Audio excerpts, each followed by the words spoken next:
known for anything these days, it's for translating the ideas of really smart scientists into actionable business strategies. My first book, Brainfluence, was about using behavioral science in marketing and about neuromarketing, using the tools of neuroscience to better understand customers. And in the old neuromarketing days, this meant putting customers either in an fMRI tube or strapping a complicated headset on their head and exposing them to content like an ad or video and seeing what their reactions were, recording those reactions, then translating that into some kind of an estimate of what effect that content was having. So these days it's a lot simpler and the tools are better, easier to use, much less expensive. But the purpose of neuromarketing is still the same. It's understanding the customer's non-conscious motivations, behaviors, and trying to predict how they might react to a product that they haven't seen yet or an ad or so on. I think fundamentally behavioral science is about humans and human behavior. And I think that often managers really expect their people to behave more like robots.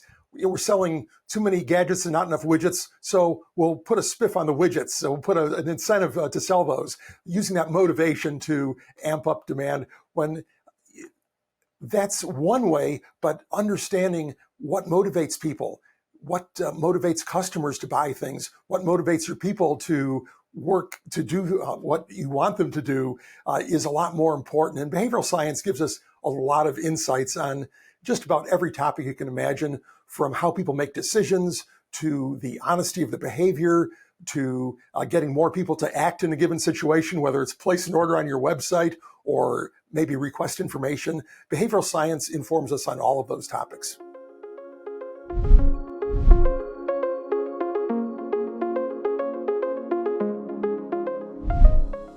Well, I mean, fundamentally, even going beyond the science, if you have a team that is not engaged, it's unlikely that they're going to deliver exceptional customer experience. I mean, maybe if you can totally automate the customer experience in a way that customers like, that might be true, but it's far better to have employees who are engaged.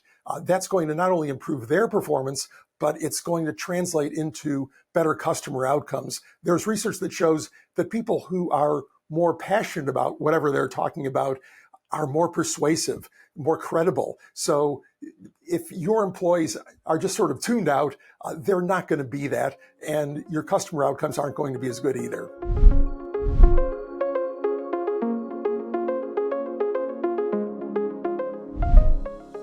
If employees have to follow arduous processes, if there's a lot of bureaucracy, if they're having to fill out forms that require multiple approvals, where they can see this isn't really important. It either means it's there because it's always been that way, or it's there because managers don't trust their people. All of these are very demotivating to employees, and they're not going to be engaged. When you can show people that you trust them, that you trust their judgment, that you trust that they will do things as they're expected to, and they'll do those things honestly and competently, their motivation level goes up, their engagement level goes up. In the United States, right now, according to Gallup, only 1 out of 3 employees is engaged with their work or their workplace. Now, obviously that varies by company. I'm sure there are some companies that are doing an exceptional job, but overall, 1 out of 3, that means 2 out of 3 are disengaged. These disengaged people probably aren't going to be performing at a high level as employees, and they're not going to be producing the customer experience that you want.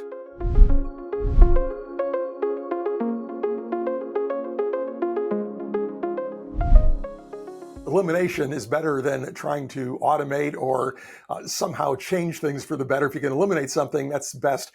As far as the sources of friction, they are everywhere. I think that we're probably all familiar with the really common forms of digital friction, where you're on a website and they have complicated password requirements. They have two-factor authentication where you don't really need it. They're not a bank or something like that, but their IT manager decided that they really needed to do that. Or the interface is just confusing. Maybe there's a form that has too many fields to fill out. The more fields you add, the fewer people are actually going to complete that form. I mean, friction is really everywhere. And I try and call it to people's attention occasionally by whenever I see it online.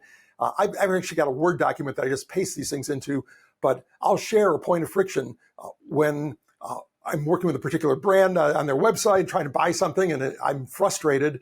Occasionally that works, it gets a response, but I think the more you look for that friction in other people's experience, you're actually training your own brain to see friction in your own experience.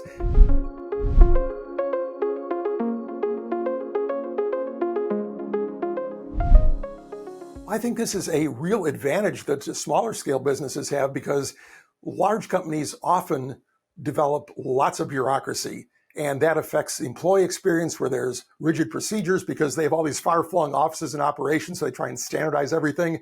And for the customers too, they've got staff that are implementing things across the corporation, trying to ensure that everything's protected, everything's safe. And this can create bureaucracy, and it can create extra friction. I'm sure that some of these arduous processes that we see on websites, where you have to authenticate yourself in some complicated way, those are corporate initiatives.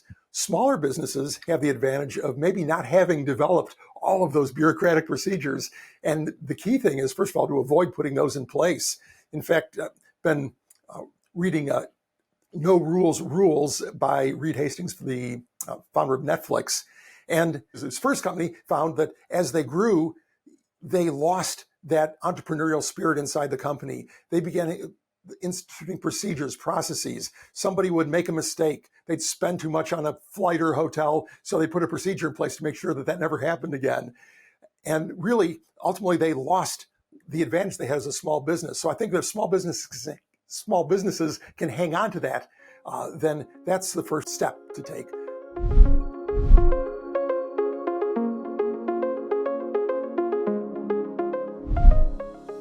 Looking at the interplay between motivation and effort. And whenever you're trying to get somebody to do something, whether it's an employee or your employees as a group, whether it's your customers, if you're trying to dial up the motivation, think about, is there any way that I can make it easier? Now you need both. You may still need that motivation, but if you can make it a little bit easier, remove a step or two, you will get more of the results that you want. And all too often, we just focus purely on motivating people. If this isn't right, we've got to somehow amp up motivation. We're going to put the item on sale. We're going to advertise, double advertising. We're going to do stuff like that instead of looking at the other side, looking at effort, which can be a much more powerful lever and often doesn't cost anything if you're simply improving processes, or maybe even eliminating a process, eliminating some rules for employees. Then that is the simplest, easiest way. And I'll say one other thing too. If you're looking at how to grow a business, you don't necessarily have to go outside for help. Chances are your people, particularly those on the front line with customers, know where your customer experience can be improved, where their own experience can be improved, where their time is being wasted. They know what customers complain about. So I would ask two questions of people who work in the company. And this applies to large companies too, but if you're trying to grow a small business, ask your frontline people, what do customers complain about? And don't just ask, you have to listen to that and act on it.